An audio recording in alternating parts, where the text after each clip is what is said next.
Dalam keseharian kita, tawa terasa sebagai hal yang begitu sepele. Kadang, kita tidak menyadari bahwa momen lucu bisa muncul di tengah situasi yang paling membosankan, seperti saat mahasiswa ngantuk di kuliah atau ibu yang frustasi menghadapi anak-anaknya yang rewel. Kira-kira, apa yang membuat kita tertawa ketika hidup seakan tak memberi ruang untuk itu? Kekuatan tawa sepertinya lebih dari sekadar bunyi, bukan? Chapter 1. Apa sih yang bikin kita tertawa? Ketika kita memikirkan tawa, apa yang sebenarnya tergambar di pikiran kita? Kadang kita merasa lucu dengan hal-hal sepele, seperti kucing yang terjatuh atau teman yang salah menyebut nama kita. Lalu muncul pertanyaan, kenapa hal-hal itu bisa bikin kita tertawa? Menurut penelitian, tawa adalah bentuk reaksi kita menghadapi situasi yang tidak terduga. Ada kalanya kita tertawa bukan karena lucu, tapi lebih karena rasa gugup.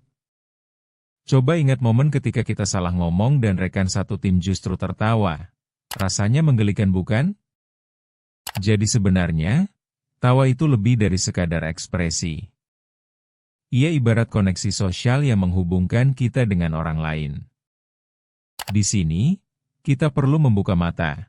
Apakah tawa adalah yang kita butuhkan untuk meredakan tekanan dalam hidup?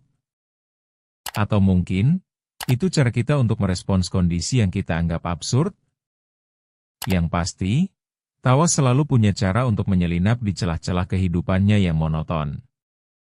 Chapter 2. Biologi di balik tawa.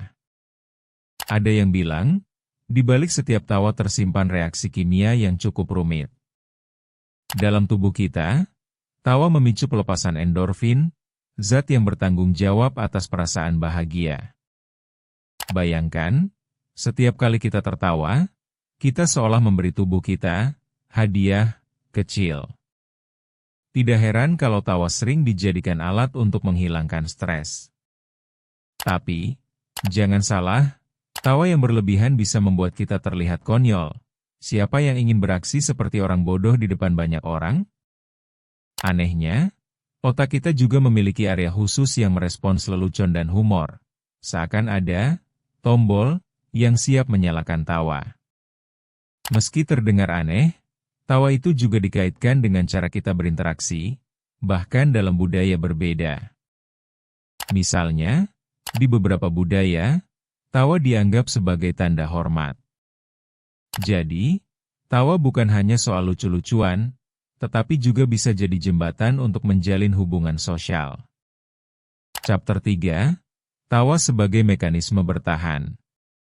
Ada kalanya kita menghadapi situasi yang canggung, seperti saat kita dipanggil untuk bicara di depan publik. Apa yang kita lakukan? Pasti langsung atau perlahan, kita tertawa. Kenapa? Ternyata, tawa dalam situasi krisis bisa membantu meredakan ketegangan. Dalam psikologi, itu disebut sebagai tawa defensif. Misalnya, saat kita jatuh di depan banyak orang, bukannya marah atau malu, kita malah tertawa. Kok bisa? Dalam situasi tersebut, otak kita berfungsi mempercepat reaksi dan menghasilkan tawa sebagai sarana untuk mendapatkan kembali kontrol diri. Itulah mengapa tawa bisa jadi pelindung atau mekanisme bertahan saat menghadapi situasi yang tak terduga. Jadi, selanjutnya ketika kita merasa terjebak dalam situasi konyol, ingatlah bahwa itu adalah bentuk pertahanan kita sendiri. Chapter 4. Ketika tawa menjadi senjata. Seringkali kita mendengar bahwa tawa bisa menjadi senjata. Iya, senjata. Dalam beberapa budaya, humor digunakan untuk mengkritik otoritas atau mengungkapkan perasaan tanpa takut disensor. Tahu kan? Komedian yang berani mengambil bahan dari isu sensitif? Ini adalah contoh nyata bagaimana tawa bisa memecah kekakuan.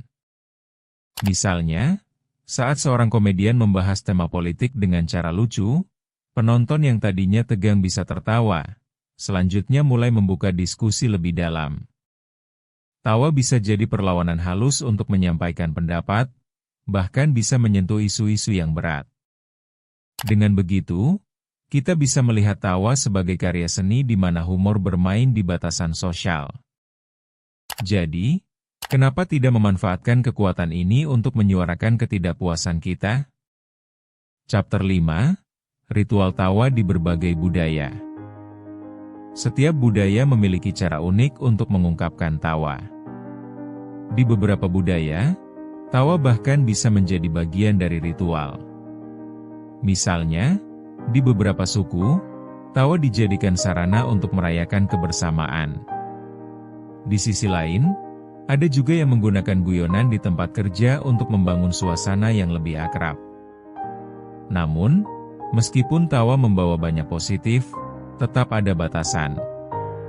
Kita tetap harus ingat, tidak semua situasi cocok untuk dijadikan lelucon. Hal ini seringkali menjadi tantangan tersendiri. Dalam situasi yang khusyuk, tawa bisa jadi kontraproduktif. Ada saatnya kita harus memahami bahwa tidak semua orang memiliki cara berhumor yang sama. Jadi, penting bagi kita untuk menghormati nuansa, mengenali saat kapan tawa menjadi indah dan kapan sebaiknya kita bersikap serius.